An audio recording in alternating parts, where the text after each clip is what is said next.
এই রেসিপিটা দেখার পরে সবারই একবার না একবার মুখে পানি চলে আসবে। আজকে তোমাদের সাথে শেয়ার করতে যাচ্ছি মুখে পানি আনার এক রেসিপি। আসসালামু আলাইকুম, কেমন আছেন সবাই? প্রতিবারের মতো আবারও চলে এলাম আপনাদের মাঝে ছোট্ট আর একটা ভিডিও নিয়ে। আজকের ভিডিওটা একটু অন্যরকম বলার কারণ আজকে হচ্ছে একটা মাখামাখির ভিডিও। এতদিন তো দেখেছো বোম্বাই মরিচ দিয়ে, তেঁতুল দিয়ে, পেঁপে দিয়ে মাখা, কামরাঙ্গা আর বোম্বাই মরিচ দিয়ে কামরাঙ্গার পিনিক মাখা। আজকের মাখাটা হচ্ছে আমড়া মাখা। অনেকেই তো অনেক রকমের আমড়া মাখা খেয়েছো, কেউ তো আবার আমড়া দিয়ে, সরিষা দিয়ে, শুকনো মরিচ দিয়ে মাখিয়ে খেয়েছো, কেউ আবার কাসন্তি দিয়ে, কাঁচা মরিচ দিয়ে আমড়া মাখা করে খেয়েছো। আমার মনে হয় খুব কম মানুষই এভাবে আমড়া মাখাটা করে খেয়েছে। আমি মাঝারি সাইজে 6টা আমড়া নিয়ে নিয়েছি আর গাছের তরতাজা 3টে মরিচ নিয়ে নিয়েছি। এই মরিচগুলো হচ্ছে আমাদের গাছের মরিচ। এই মরিচগুলোর নাম হচ্ছে লাঙ্গল গাদা মরিচ। বিলাতি, ধনিয়ার পাতা, কাঁচা মরিচ, লবণ দিয়ে একসাথে বেটে নিয়েছি। এরপরে আমড়াগুলোকে এভাবে কেটে নিয়েছি। এখন এটা পুতো দিয়ে পাটা দিয়ে ছেঁচে নিই। আমড়াটা ছেঁচে নেওয়ার পরে এভাবে বেটে নিতে হবে ফিনিশ করে। আমার তো এখন দেখেই মুখে পানি চলে আসতেছে। আসলে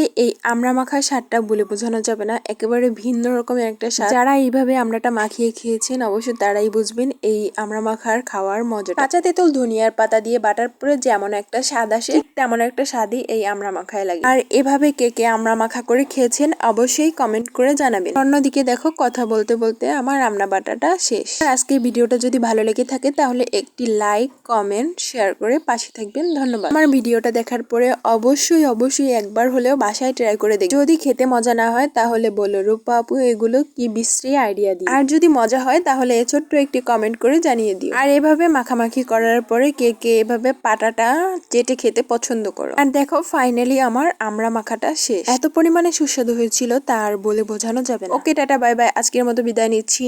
আসসালামু আলাইকুম, আল্লাহ হাফেজ।